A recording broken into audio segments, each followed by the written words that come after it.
Тұрмысқа шыққаныма күйеуімнің аруағы риза болмаған сияқты. Ішімдегі сырыммен бөлсем деймін. Мен 25 жасымда 1 жасар баламмен жесір қалдым. Балам өте аурушаң болды.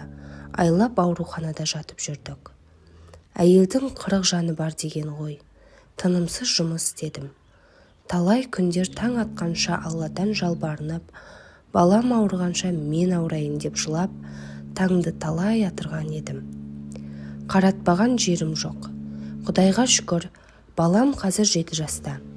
Ауруынан құлан таза айығып кетті.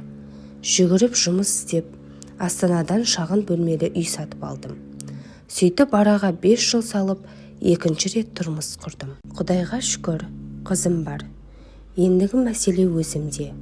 Енеммен бірге тұрам. Қыстай қайнағам да бізбен бірге тұрды. Бәріміз бір бөлмелі үйде тұрдық.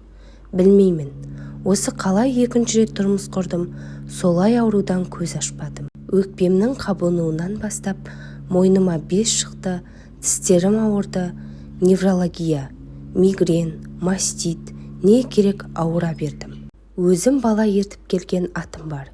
Үндемей іштен тынып жүре бердім. Ауырып жата берейін десем, алдымда енем мен қайнағам жатады. Өзі тар үйде ыңғайсыз. Содан ауруларымды асқындырып алдым ба, әлде жоғарыда айтқандай тілегім қабыл болып қалды ма? Әйтеуір не керек, ауыра бердім. Қазір өкпе аурулары ауруханасында жатырмын. Диагнозым түсініксіз, сондықтан күнде қан талдауын жасайды. Мұндағы дәрігерлер аурудың бәрі күйзелістен дейді. Ұзақ уақыт басымдағы қиын жағдайларды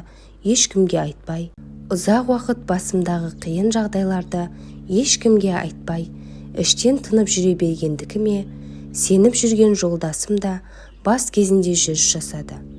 Оның үстіне бұрын марқұм болған күйеуім ылғи, егер сен біреумен кездесіп қосылсаң, мен саған разы болмаймын дейтін. Құдай сақтасын әрине.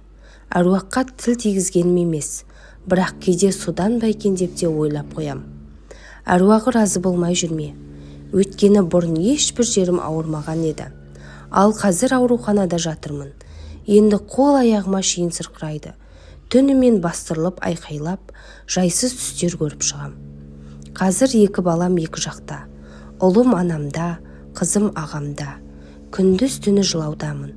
Мынандай аурулармен ауырғасын, тіпті жолдасымен де жиі ренжісетін болдық. Ауыра бергесін жалықтырып жүрме деп те ойлап қоям. Сіздерден ақыл кеңес сұрағалы отырмын. Бәрін тастап жолдасымды жайына жіберсем бе екен? Әлде бұл уақытша сынақ па? Не істеу керек мұндай жағдайда?